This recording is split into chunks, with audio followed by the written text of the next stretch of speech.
कल हमने heat engine जो है उसको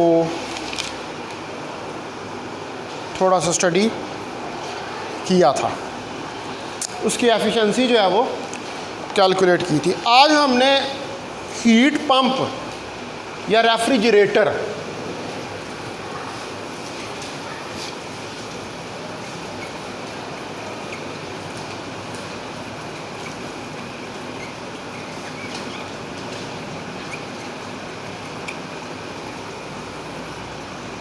रेटर को स्टडी करना है। हीट पंप या रेफ्रिजरेटर जो है that is the opposite process of heat engine. देखिए हीट इंजन का प्रिंसिपल क्या है। हीट इंजन का प्रिंसिपल ये है कि वो HTR से हीट लेता है, यूज़फुल वर्क करता है और LTR को रिजेक्ट कर देता है। यानी कि ट्रांसफ़र ऑफ हीट कहाँ से हो रहा है?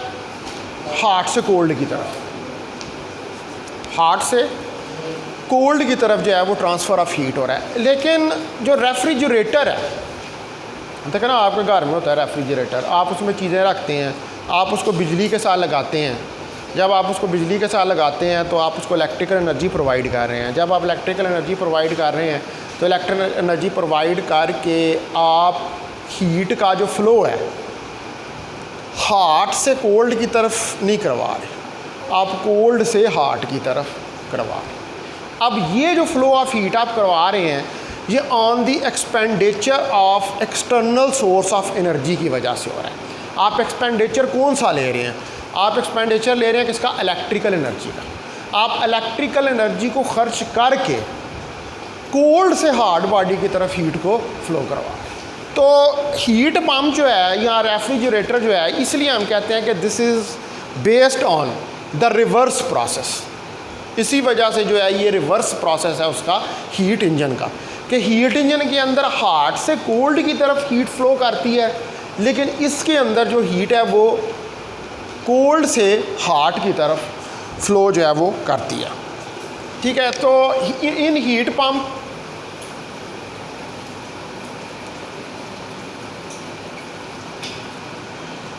the reverse process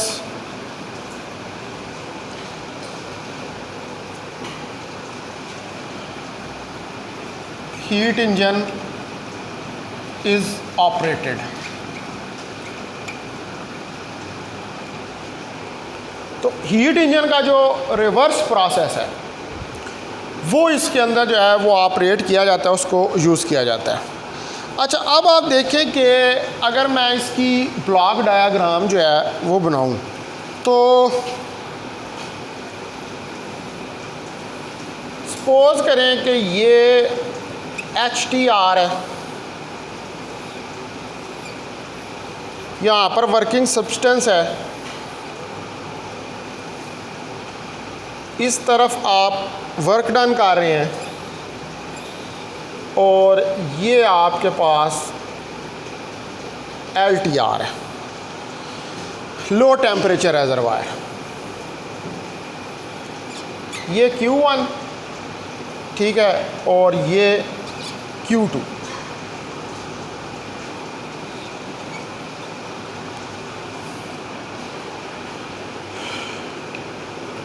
अब ये देखें उसका उल्टा हो गया हीट इंजन का। हीट इंजन के अंदर यहाँ पर HTR आता था, ठीक है, और इधर LTR था, और Q1 हीट की डायरेक्शन ये थी ऊपर की तरफ, यहाँ पर Q1 हीट की डायरेक्शन नीचे की तरफ, तो ये उसका उल्ट हो गया, ठीक है। और इसकी वजह से जो है वो हमारे पास वर्क डन W जो है वो हो रहा है। तो इन हीट पंप जो है इसके अंदर हीट ट्रांसफ़र होती है। Heat is transferred from LTR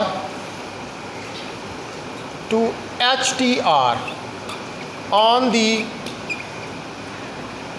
expense of electrical energy. Electrical energy के एक्सपेंस के ऊपर ये होता है। अब Q2 अमाउंट ऑफ हीट जो है ये वाली, ये आप ट्रांसफ़र कर रहे हैं LTR टू HTR, ठीक है। Let Q2 is the amount of heat transferred from LTR to HTR। अब ये कैसे कर रहे हैं? By doing external work W।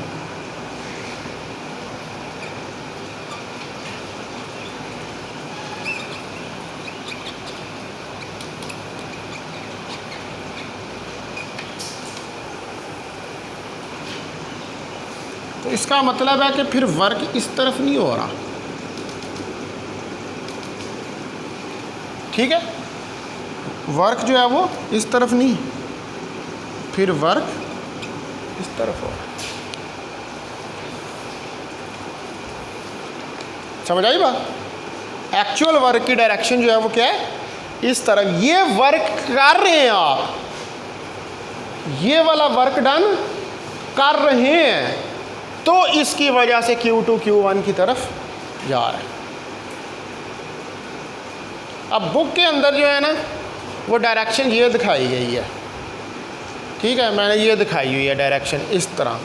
अब जब कोई अक्लमंद बंदा, वो आकलीन जो होते हैं, वो उसको पढ़ेगा ना तो वो कहेगा ये तो गलत है किताब, ठीक है, ये क्या है, ये गलत है किताब, इसने एरो की डायरेक्शन गलत दिखाई है। एक्चुअली एरो की डायरेक्शन वही है, इसी तरफ ही है, हो वर्क डन नहीं रहा है उसके ऊपर, ठीक है। वर्क मिल क्या रहा है आपको? वर्क डन ही एंड पे मिल रहा है। तो चाहे एरो की ये डायरेक्शन हो या एरो की ये डायरेक्शन हो, इससे फ़र्क कोई नहीं पड़ता। लेकिन अगर आपने एरो की ये डायरेक्शन रखी हुई है तो फिर आपको एक्सप्लेन करना पड़ेगा कि इस डायरेक्शन और इस डायरेक्शन का क्या फ़र्क है। लेकिन वो जो आलमीन होते हैं, जिनको हम कहते हैं आलम, वो कहेंगे नहीं नहीं नहीं, वो ये तो किताब गलत है, तो गलत डायरेक्शन बना, ठीक है। डायरेक्शन का भाई इसमें मसला ही कोई नहीं है, वर्क डन हो रहा है। आप चाहे हीट इंजन ले लो, चाहे हीट पंप ले लो, कराना आपने उसको वर्क डन, ठीक है। हीट इंजन में क्या है, वो लेता है और वर्क करता है, हीट लेता है और वर्क कर देता है। यहाँ पर भी वर्क ही कर रहा है, लेकिन एक इलेक्ट्रिकल एनर्जी से आपको प्रोवाइड करना पड़ रहा है, तो फिर वो वर्क कर रहा है। हो तो वर्क ही रहा है ना आखिर में। मेरी बात समझने की कोशिश कर रहे हैं कि नहीं कर रहे आप? समझ रहे हैं ना बात? होना वर्क डन ही है, वो आएगी ये डायरेक्शन ही एरो की, ठीक है, आएगी यही वाली डायरेक्शन एरो की, क्योंकि हो वर्क डन ही रहा है।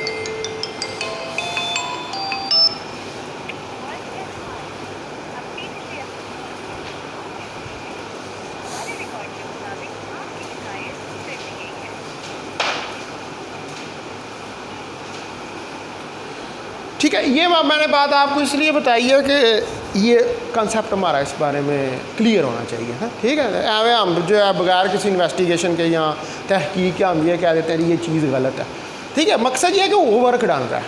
कल को आप लोगों ने भी जाके टीचिंग करनी है, पढ़ाना है, बड़े अफसर बनना है, सब कुछ करना है, ठीक है। तो इन चीज़ों का हमें जो है वो पता होना चाहिए। एक्चुअल डायरेक्शन वही है वर्क डन की, लेकिन चूँकि हम इसको यहाँ पर डिफ्रेंशिएट कर रहे हैं, इसलिए मैंने अब इस तरफ एरो करके आपको दिखाया है कि इस वर्क डन, ये वर्क डन अब कहाँ से हो रहा है? ये वर्क डन इलेक्ट्रिकल एनर्जी कर रहा है। इलेक्ट्रिकल एनर्जी की वजह से भी वर्क डन हो रहा है, और आगे वो वर्क डन ही हमें हासिल हो रहा है, वर्क डन से ही वर्क डन हमें हासिल हो रहा है, ठीक है। तो दिस इज़ हीट पंप, इसको हम क्या कहते हैं, हीट पंप। अच्छा, अब यहाँ पर जो एक्सटर्नल वर्क डन हो रहा है W, that is equal to Q1 minus Q2, और Q1 minus W is equal to Q2।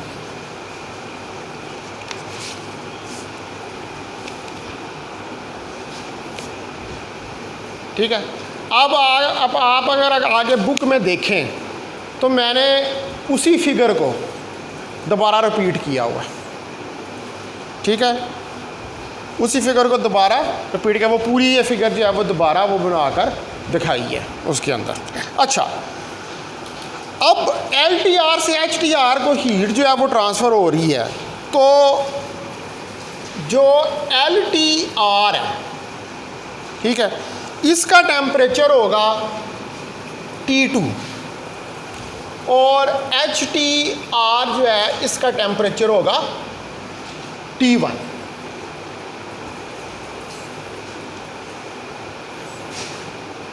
ठीक है, यही पढ़ा है ना हमने पहले, T2 और T1, यही नाम जो है वो हमने टेम्परेचर को दिया था।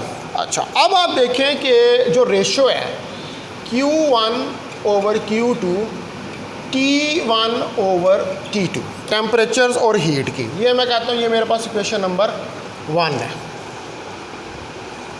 मैंने रेशो ले लिया ना, दो हीट्स हैं, दो टेम्परेचर हैं। Q1 के कारस्पॉन्डिंग T1 टेम्परेचर है, Q2 के कारस्पॉन्डिंग T2 है। मैंने उन दोनों की रेशो जो है वो ले ली है। तो अब आप देखें कि यहाँ पर Q1 और Q2, तो Q1 की वैल्यू अगर मैं यहाँ से निकालूँ तो Q1 की वैल्यू मेरे पास क्या आएगी, W प्लस Q2।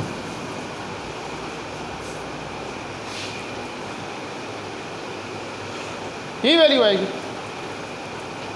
अब आप ये Q1 की वैल्यू यहाँ पर सब्स्टिट्यूट कर दें तो W plus Q2 over Q2 T2 minus T1, तो W over Q2 plus 1 T2 over T1।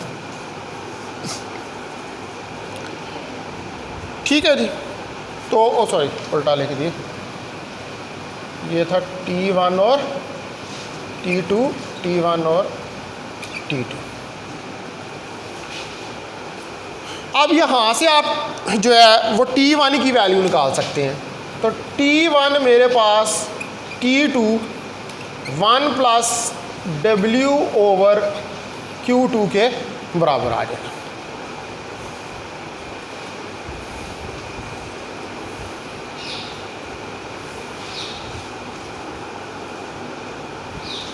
अच्छा, अब जो ये T1 की वैल्यू निकले, अब जो होता है ना हीट इंजन, उसकी आप निकालते हैं एफिशिएंसी, इसका हम निकालते हैं कोएफिशिएंट ऑफ परफॉर्मेंस। तो भाई जो हीट पंप यूज़ कर रहे हैं या जो रेफ्रिजरेटर यूज़ कर रहे हैं उसकी परफॉर्मेंस कैसी है। मुख्तलिफ़ कंपनियों के रेफ्रिजरेटर्स होते हैं, कईयों की अच्छी होती है, कईयों की बुरी होती है, तो वो सब की जो है वो कोएफिशिएंट ऑफ परफॉर्मेंस निकाला जाता है। ठीक है, और वो कोएफिशिएंट ऑफ परफॉर्मेंस जो है वो किन चीज़ों पे बेस कर रहा होता है। जैसे हीट इंजन की एफिशिएंसी Q1 और Q2 के ऊपर बेस करती है। ठीक है, तो इसी तरह जो कोएफिशिएंट ऑफ परफॉर्मेंस है,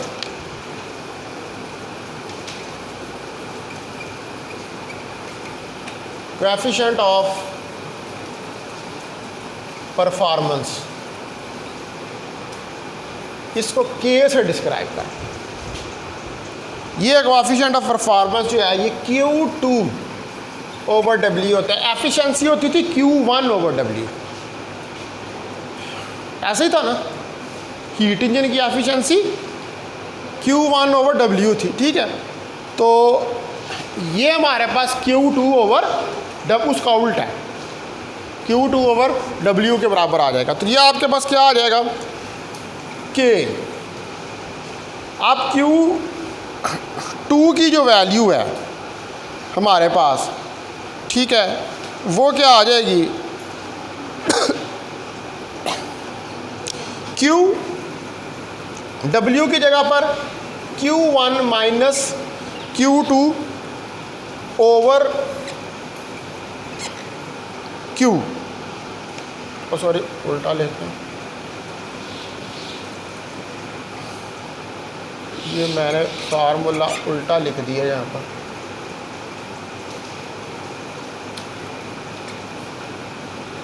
Q2 ओवर W, तो वो क्या होता था, एफिशिएंसी होती थी W ओवर Q1,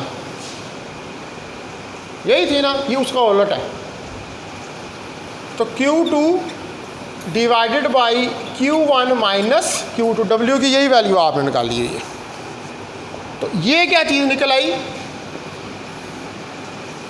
इसको कहते हैं कोएफिशिएंट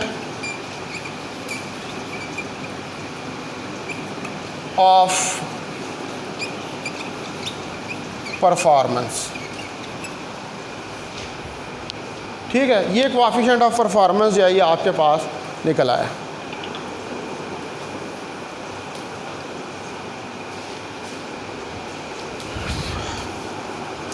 अच्छा, अब अगर हमारे पास जो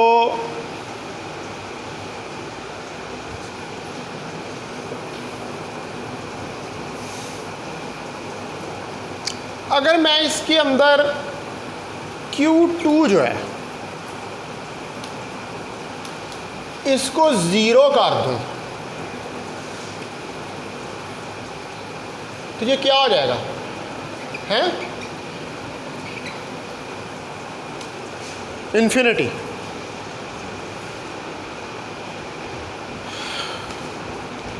अगर मैं क्या करूं, Q2 को 0 कर दूं, ठीक है, या बल्कि इसको ये 0 नहीं होगा, आप एक और काम करें, वो नीचे 0 करेंगे तो फिर होगा। आप ये कहें कि ये कंडीशन लें, if Q1 is equal to Q2, यानी कि ये दोनों हीट्स एक दूसरे के बराबर हैं, तो K Q2 Q1 minus Q2, इसको भी Q1 क्या लें, बराबर जो कर लिए, काट गया, तो Q2 over 0 that is equal to infinity.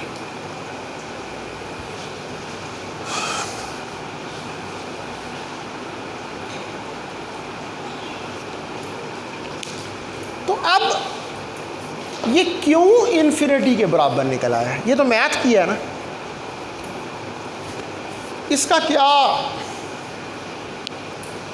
Physical concept है, ये समझने की बात है। ये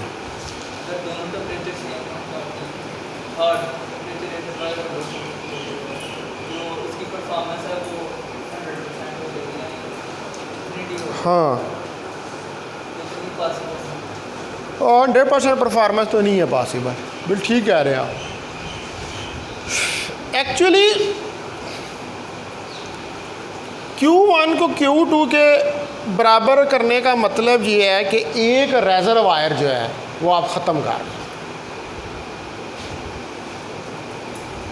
एक रेजरवायर ख़त्म कर रहे हैं, बल्कि आप ये कह सकते हैं कि आप एक्सटर्नल एजेंट जो है कि जिसके ज़रिए आप हीट को कोल्ड से हॉट की तरफ फ्लो करवा रहे हैं, वो वाला एजेंट ख़त्म कर रहे हैं Q1 को Q2 के बराबर करके।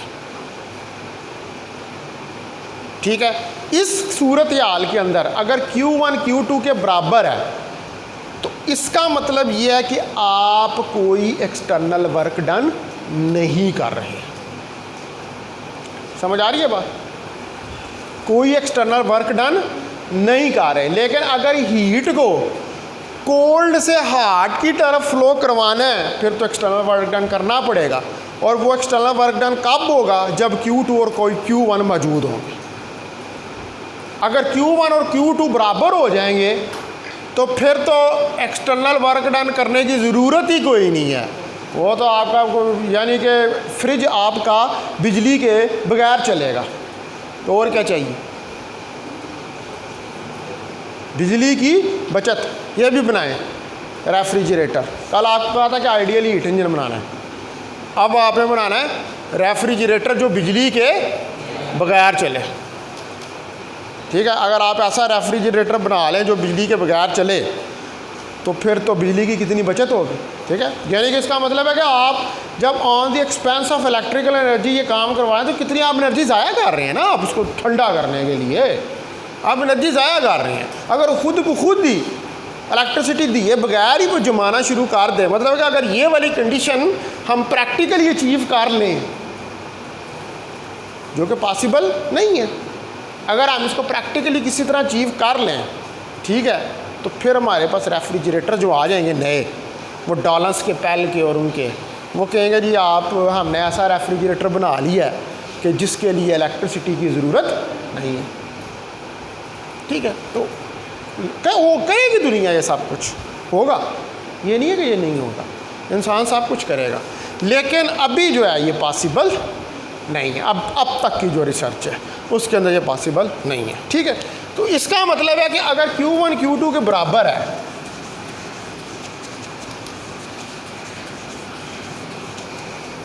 तो K इन्फिनिट है,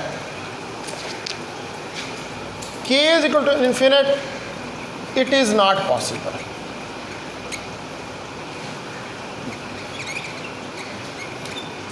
because the external work done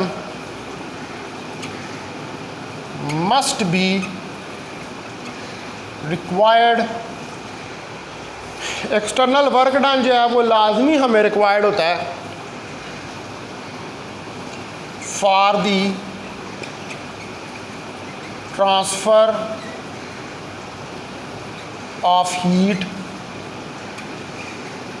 from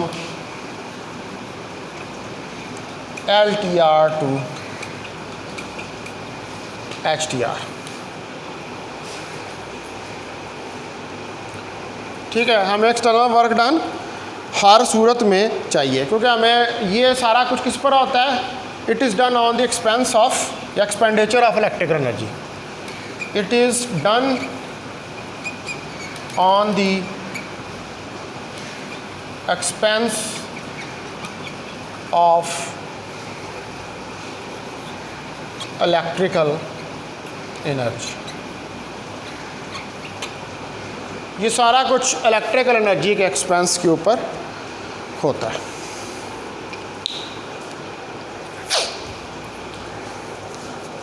अब आपने जो है वो ये दो चीज़ें देख ली, हीट इंजन को भी देख लिया ब्रीफली और हीट पंप को भी देख लिया। Actually second law of thermodynamics जो है, अब हम किस पर जा रहे हैं, सेकंड लॉ ऑफ थर्मोडायनेमिक्स के ऊपर। ठीक है, सेकंड लॉ ऑफ थर्मोडायनेमिक्स जो है, इसको समझने के लिए ये दो चीज़ों की समझ होना ज़रूरी थी। ठीक है, हीट इंजन की और हीट पंप की, क्योंकि ये सेकंड लॉ ऑफ थर्मोडायनेमिक्स की बेसिक्स को बनाते हैं। तो जो फर्स्ट लॉ ऑफ थर्मोडायनेमिक्स था उसने आपको क्या इन्फॉर्मेशन दी सिस्टम के बारे में, वो बेसिकली क्या था, law of conservation of energy था। वो आपको ये बता रहा था कि आप हीट एनर्जी को मैकेनिकल एनर्जी में कन्वर्ट कर सकते हैं। इसके अलावा कुछ और इन्फॉर्मेशंस भी चाहिए हमें थर्मोडायनेमिक्स के अंदर। ठीक है, वो इन्फॉर्मेशन जो है वो उसमें लैक कर रहा है फर्स्ट लॉ ऑफ थर्मोडायनेमिक्स, क्योंकि फर्स्ट लॉ ऑफ थर्मोडायनेमिक्स जो है वो सिर्फ एनर्जी की कन्वर्जन कुछ कर रहा है, ये नहीं आपको बता रहा कि हीट के फ्लो की डायरेक्शन क्या होनी चाहिए। या हीट किस डायरेक्शन से किस डायरेक्शन में फ्लो कर सकती है। आप हीट पंप ये जो अभी आपने पढ़ा है ये आप फर्स्ट लॉ ऑफ थर्मोडायनामिक्स पे इसको एक्सप्लेन नहीं कर सकते, इवन कि आप हीट इंजन को भी नहीं कर सकते। ठीक है, पूरी तरह हीट इंजन को नहीं कर सकते। हाँ, आप हीट इंजन के अंदर फर्स्ट लॉ ऑफ थर्मोडायनामिक्स बस इतना इस्तेमाल करते हैं कि जब आप ये कहते हैं कि हीट एनर्जी मैकेनिकल एनर्जी में कन्वर्ट होगी। ठीक है, बाकी आप कंप्लीटली इसको एक्सप्लेन नहीं कर सकते। तो इसमें कुछ ड्रॉबैक्स हैं, ठीक है, फर्स्ट लॉ ऑफ थर्मोडायनामिक्स के अंदर, और उन ड्रॉबैक्स को रिमूव करने के लिए दो साइंटिस्ट थे, कैल्विन और क्लाजियस। दो स्टेटमेंटें इन्होंने दी जो एक्चुअली एक ही स्टेटमेंट थी। ठीक है, दो स्टेटमेंट्स दी जो कि एक्चुअली एक ही स्टेटमेंट थी। तो उसके ऊपर पूरा सेकंड लॉ ऑफ थर्मोडायनामिक्स जो है वो बेस करता है। फिर इसी सेकंड लॉ ऑफ थर्मोडायनामिक्स से आगे थर्ड लॉ ऑफ थर्मोडायनामिक्स निकलता है। तो अब हमारा नेक्स्ट टॉपिक जो है वो है second law of thermodynamics.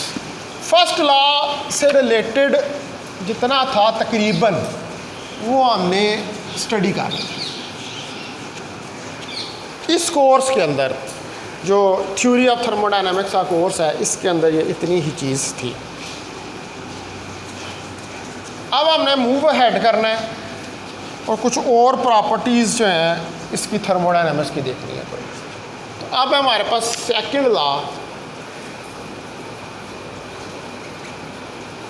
Of thermodynamics.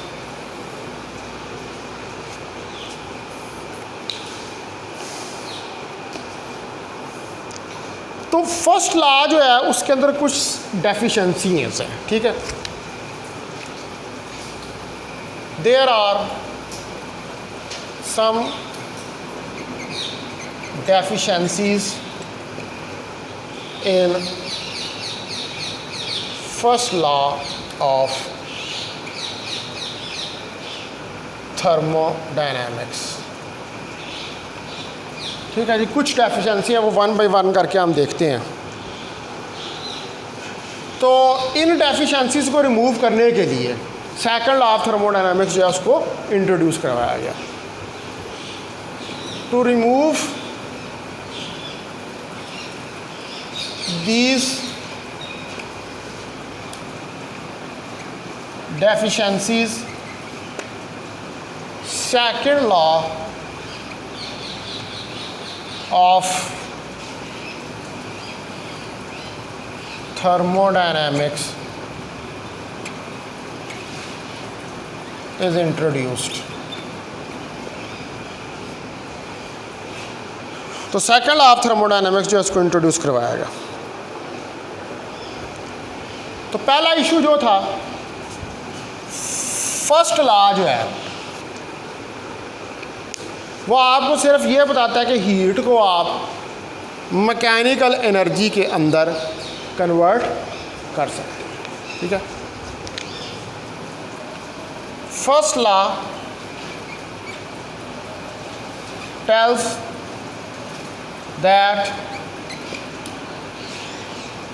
Only that heat energy can be converted into mechanical energy।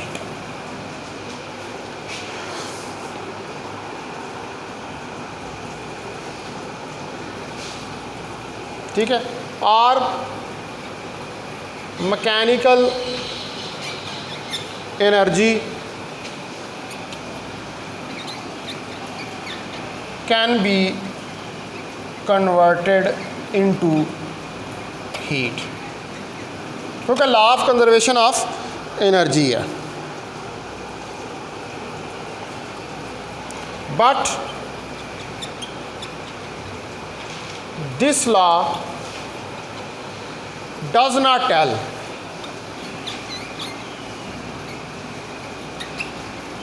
About the direction of flow of heat. लेकिन ये आपको डायरेक्शन के बारे में नहीं बताता कि किस डायरेक्शन में हीट जो है वो फ्लो कर रही है। और दूसरे नंबर पर ये आपको जो हीट इंजन या हीट पंप है उसकी एफिशिएंसी के बारे में भी कोई इन्फॉर्मेशन या कोएफिशिएंट ऑफ परफॉर्मेंस के बारे में भी कोई इन्फॉर्मेशन नहीं देता। It does not give any information about efficiency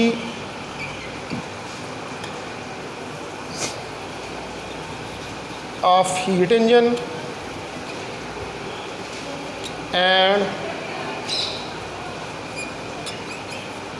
coefficient of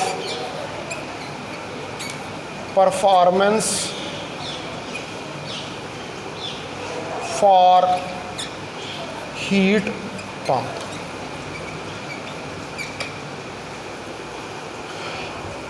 ठीक है जी। तो ये दो मेन बड़े ड्रॉबैक्स हैं इसके। एक तो आपको ये नहीं बताता कि भाई फ्लो क्या है, डायरेक्शन क्या है फ्लो ऑफ हीट की, कोल्ड से हॉट की तरफ जा रही है या हॉट से कोल्ड की तरफ जा रही है। तो अगर आपने हीट पंप या रेफ्रिजरेटर को एक्सप्लेन करना है तो फिर आपको क्या यूज़ करना पड़ेगा, सेकंड लॉ ऑफ थर्मोडायनामिक्स करना पड़ेगा। वही आपको बताएगा, वो भी हम पढ़ेंगे। उसके आगे से दो स्टेटमेंट्स हैं, कैल्विन और क्लासियस स्टेटमेंट।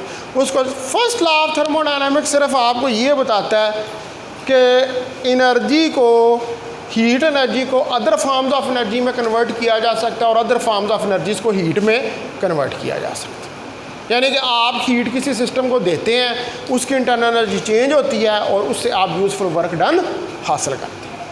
बाकी और इसके अलावा इसके अंदर कोई इन्फॉर्मेशन जो है वो नहीं है। ठीक है। ये क्लास कितने मिनट में ख़त्म होनी है? ठीक है, ओके, ख़त्म हो गई है।